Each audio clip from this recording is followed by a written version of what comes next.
Today, perhaps more than ever, we mistake obsession for passion, frantic pursuit for deep desire. We are led to believe that if a man can't stop thinking about a woman, it is because of her physical beauty, her wit, or her charm. But what if the reason is far more profound, rooted not in what she is, but in what she represents to his own unconscious mind? The man who is truly haunted by a woman's memory is not obsessed with her as an external person, but with the unlived parts of himself she has awakened. The secret reason he can't stop thinking about her is that she is a living, breathing symbol of his own forgotten soul, a key to a part of his psyche he has long abandoned. From a Jungian perspective, a man's psyche is a complex tapestry woven from both masculine and feminine threads. The masculine is his conscious, logical, and action-oriented ego, while the feminine, known as the Anima, is his unconscious, emotional, and intuitive life. In a society that values the masculine above all else, many men are conditioned to suppress their anima. They are taught to be strong, to be stoic, to compartmentalize their emotions, and to see the world as a problem to be solved, rather than a mystery to be experienced. Consequently, the anima becomes starved, neglected, a dormant force whispering from the depths. When a man meets a woman who is deeply connected to her own emotional world, her own intuition, and her own sense of self-worth, she doesn't just captivate his attention. She awakens his anima. She is not just a woman, she is a mirror reflecting the very parts of himself he has repressed. She is a living embodiment of the feminine principle he is desperate to integrate into his own being. His obsession is not for her physical form, but for the profound sense of wholeness she radiates. He is not just attracted to her, he is magnetically drawn to the possibility of his own psychological and spiritual redemption.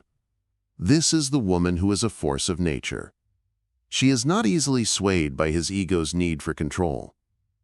She operates from a place of deep, internal certainty, a place that cannot be logically reasoned with or externally manipulated. Her power lies in her swoosh and emotional sovereignty. She is not looking for him to validate her or complete her. She has done her own shadow work, has confronted her own demons, and has found her own sense of inner peace. When a man encounters this, his ego-driven, outwardly focused world is momentarily shattered. He can't stop thinking about her because she represents a freedom he doesn't have, a peace he has not yet found. She is the embodiment of a life lived from the soul, not from the ego. He is not just falling for her, he is falling for the potential of his own unlived life and the terrifying, beautiful possibility of becoming a more whole, more authentic man. This man is haunted by a woman who is not a puzzle to be solved, but a living enigma that points to a deeper truth about himself. He is used to a world where his logic and control are his greatest assets, but with her, these tools are useless. She doesn't need to be controlled because she is in complete control of herself. Her quiet power is a direct threat to his ego's need to dominate. This is where the principles of Stoicism become so relevant. He can't stop thinking about her because she is a living embodiment of the ultimate Stoic ideal. A person who is free because she is emotionally self-sufficient. She is not a captive of his approval or his affection. She has found a deeper sense of peace, and in doing so, she has become an object of profound, and often unsettling, fascination.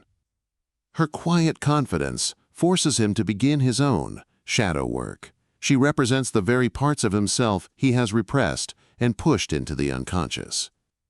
Her emotional depth is a mirror reflecting his own emotional immaturity. Her capacity for vulnerability is a challenge to his own armor of stoic detachment. He is obsessed not with winning her, but with understanding her, and in that quest for understanding, he is forced to look at the unlit corners of his own psyche. He is no longer just pursuing a woman, he is pursuing a profound psychological transformation. The man who is truly obsessed is the man who is beginning to realize that the frantic energy of his life, the relentless pursuit of external success, is a desperate attempt to fill a void that only his own soul can fill. He sees in her a different way of being, a life lived from a place of fullness rather than lack. He is captivated by her because she is the first person who has made him truly aware of his own inner emptiness. She is not a prize to be won. She is a catalyst for his own spiritual awakening. Her memory is not a chain binding him to the past, but a sacred lantern guiding him into the future. He is forced to confront the truth. He didn't just lose a woman, he lost the illusion of his own completeness. He is now compelled to become a man who is not defined by his need for external validation, but by his own inherent worth. He cannot stop thinking about her because her very existence is a call to his own individuation. She is the living symbol of a man's journey from a life of ego-driven pursuit to a life of soul-driven purpose. He doesn't just think about her. He thinks about the man he is becoming because of her. In his relentless pursuit to understand her, he is not just trying to unravel her mystery. He is trying to unravel his own. He is forced to acknowledge that his desire for control, his need for her to conform to his will, was a symptom of his own unhealed wounds.